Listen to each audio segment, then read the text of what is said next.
مجھے کیا اختیار ہے کہ میں کسی کو جج کروں؟ اگر کوئی شخص اللہ کو مانتا ہے، اللہ کے آخری نبی صلی اللہ علیہ وسلم کو آخری نبی مانتے ہوئے ان کو رسول مانتا ہے، ان کو نبی مانتا ہے، آخرت پہ یقین رکھتا ہے، قرآن پہ یقین رکھتا ہے، تو تھوڑی بہت کمی بیشی اگر کسی میں ہے تو اس کو ہم جج نہ کریں، وہ معاملہ اللہ پہ چھوڑیں۔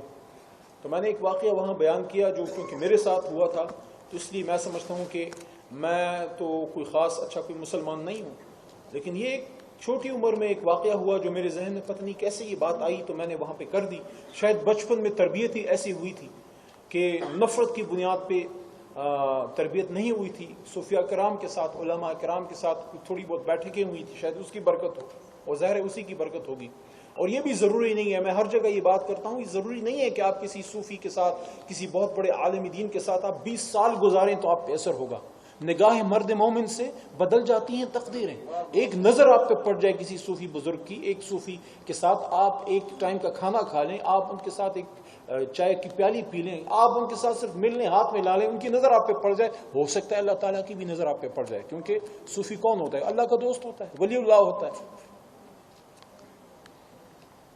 تو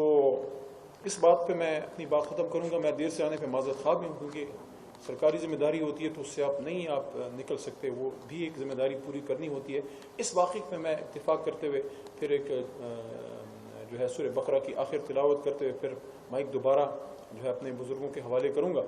کہ 2004-05 کے دسمبر میں اللہ نے موقع دیا حج کا۔ مسجد نبوی میں میں اور میرے والد صاحب مرحوم بیٹھے ہوئے تھے،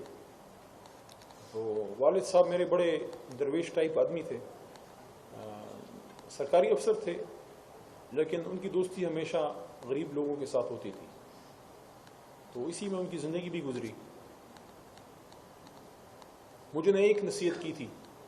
جو نصیحت ہر صوفی بزرگ کرتا ہے، شاید وہ بھی اپنی ذات میں ایک صوفی ہوں گے، انہوں نے مجھے زندگی میں ایک نصیحت کی،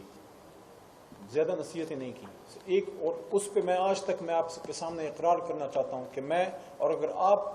نے بھی کبھی یہ کوشش کی ہوگی تو مجھے یقین ہے کہ آپ بھی شاید پورے نہ اترے ہوں گے۔ وہ یہ تھی، انہوں نے کہا کہ جب آپ سو رات کو تو اس دن کا احتساب کر کے سو کہ آج میں نے کیا کیا۔ میں نے جب اس پہ عمل کرنے کی کوشش کی، میری سمت درست رہی، لیکن میں اس کا اقرار کرنا چاہتا ہوں کہ اگر اللہ میرے سے ستاری کی چادر اٹھا دے تو شاید آپ مجھے ادھر نہ بلائیں۔ ہم سب پہ اللہ نے اپنی ستاری کی چادر رکھی ہوئی ہے، اور یہی ایک فلسفہ ہے صوفیاء کرام کا کہ ان کے پاس اللہ کی ستاری کی چادر ہوتی ہے۔ وہ کبھی کسی کو یہ نہیں کہتے کہ تم آ گئے ہو مسجد میں، فرصت مل گئی ہے، نو، زندگی میں ایک بار بھی کوئی ایک قدم بھی اندر رکھ لے مسجد کے، وہ اس کو ویلکم کرتے ہیں، وہ کسی کو کسی کی برائی کا تانا کبھی نہیں دیتے، محبت کا درس دیتے ہیں۔ تو وہ واقعے کی طرف آتا ہوں کہ مسجد نبوی میں میں اور والد صاحب ولی محمد صاحب بیٹھے ہوئے تھے، تو کچھ ہمارے حجاج کرام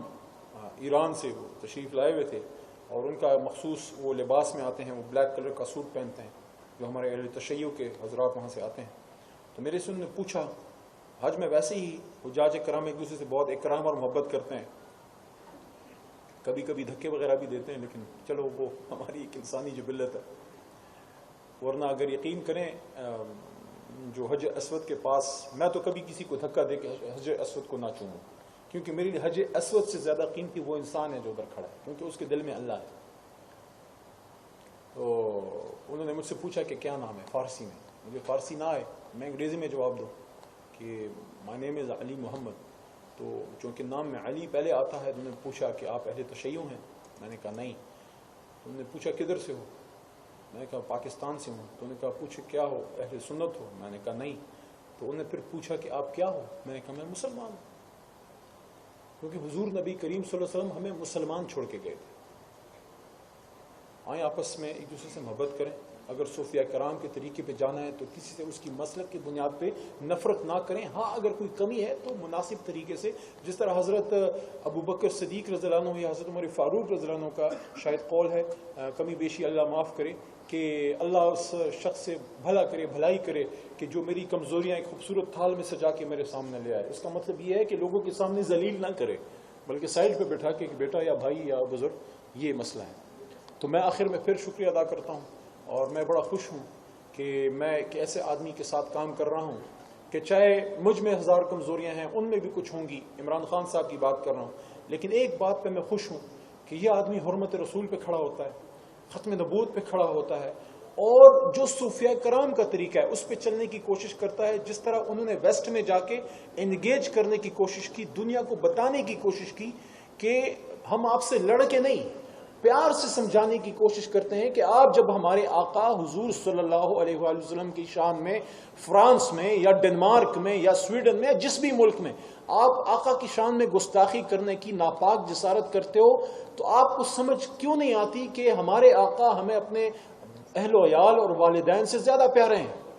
اور یہ وہ طریقہ ہے جس سے اگر ہم ویسٹ سے انگیج کر پائیں کہ ان کو بتا پائیں کہ تمہارے ملک میں جس طرح وہاں پہ قانون ہے کہ آپ جو دوسری جنگ عظیم میں یہودیوں کے ساتھ ہوا، اگر اس کے خلاف آپ بات کرتے ہیں کہ نہیں ان کے ساتھ ظلم نہیں ہوا تو اس پہ آپ پہ حد لگے گی، تو ہم یہ بھی قانون وہاں سے پاس کسی طریقے سے کروائیں کہ آپ جب ہمارے نبی صلی اللہ علیہ وسلم کے خلاف بات کرتے ہیں تو 2 ارب 1.5 ارب مسلمانوں کے دل دکھتے ہیں۔ تو انشاءاللہ اگر ہم صوفیاء کے میسج پہ جائیں گے اور ان کی تعلیمات پہ عمل کریں گے تو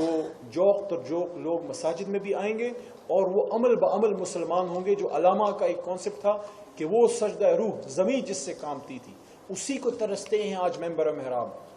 یہ شعر آپ اور طریقے سے بھی پڑھ سکتے ہیں کہ وہ سجدہ روح زمین جس سے کامتی تھی اسی کو ترستے ہیں آج ممبر و محراب۔ تو اللہ تعالیٰ ہمیں وہ سجدہ روح کا نصیب کرے کہ جس